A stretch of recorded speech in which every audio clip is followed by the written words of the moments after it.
నమస్తే, welcome to ఈహా TV. Kohinoor వజ్రం ప్రపంచానికి పరిచయం చేయాల్సిన పని లేని అరుదైన రత్నం.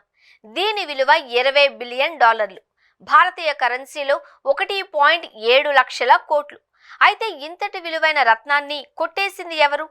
అసలు ఈ వజ్రానికి నిజమైన యజమాని ఎవరు అన్నది ఎప్పుడూ చర్చగానే ఉంది. ప్రపంచంలోని అత్యంత అమూల్యమైన రత్నాలలో ఒకటైన కోహినూర్ వజ్రం శతాబ్దాలుగా గొప్ప చరిత్రను కలిగి ఉంది. ఈ వజ్రం చాలా మంది పాలకుల చేతులు మారింది, ఎన్నో సామ్రాజ్యాల చరిత్రను చూసింది. దాని ప్రకారం చరిత్ర అంతటా ప్రజలను నిరంతరం ఆకర్షిస్తూనే ఉంది. అయితే ఈ వజ్రాన్ని మొట్టమొదట కనిపెట్టింది ఆంధ్రప్రదేశ్లో. సుమారు 800 సంవత్సరాల క్రితం కోహినూర్ వజ్రాన్ని ఆంధ్రప్రదేశ్లోని గోల్కొండ గనుల నుండి తవ్వారు. ఆ సమయంలో అప్పటి వరకు కనుగొన్న అతిపెద్ద వజ్రం ఇదే.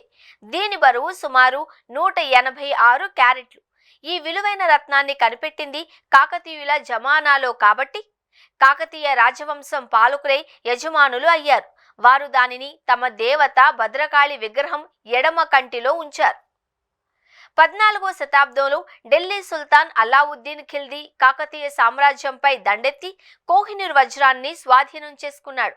సంవత్సరాలుగా ఇది మొఘల్ చక్రవర్తి బాబర్ను చేరుకోవడానికి ముందు చాలా మంది రాజులు పాలకుల మధ్య చేతులు మారింది. 1739లో పర్షియన్ పాలకుడు నాదిర్ షా మొఘల్ చక్రవర్తి మహ్మద్ షాను ఓడించి ఢిల్లీని స్వాధీనం చేసుకుని కోహినూర్ వజ్రాన్ని తనతో తీసుకువెళ్లాడు. కోహినూర్ వజ్రం చివరకు పంజాబ్ మహారాజా రంజిత్ సింగ్ ఖజానాలోకి ప్రవేశించింది. అయితే 1849లో బ్రిటిష్ ఈస్ట్ ఇండియా కంపెనీ పంజాబ్ను తన ఆధీనంలోకి తీసుకున్న తర్వాత ఆ వజ్రాన్ని బ్రిటన్ రాణి విక్టోరియాకు సమర్పించారు. నేడు కోహినూర్ వజ్రం బ్రిటిష్ రాజకిరీటంలో భాగం. లండన్ టవర్లో ఉంచారు. గోల్కొండ నుంచి లండన్ టవర్ వరకు ప్రయాణించిన ఈ ఒక్క వజ్రం విలువ 1,00,000 కోట్లు పైమాటే. ఇది నిజంగా వేల ఎపిసోడ్ల సిరీస్కు, ఫ్రాంచైజీ సినిమా కథలకు ఏమాత్రం తీసిపోని చరిత్రను కలిగి ఉంది. కేవలం కోహినూర్ కథతో పాన్ ఇండియా సినిమాలు తీస్తే లక్షల కోట్లు ఖజానాకు జమయ్యి ఉండేవేమో.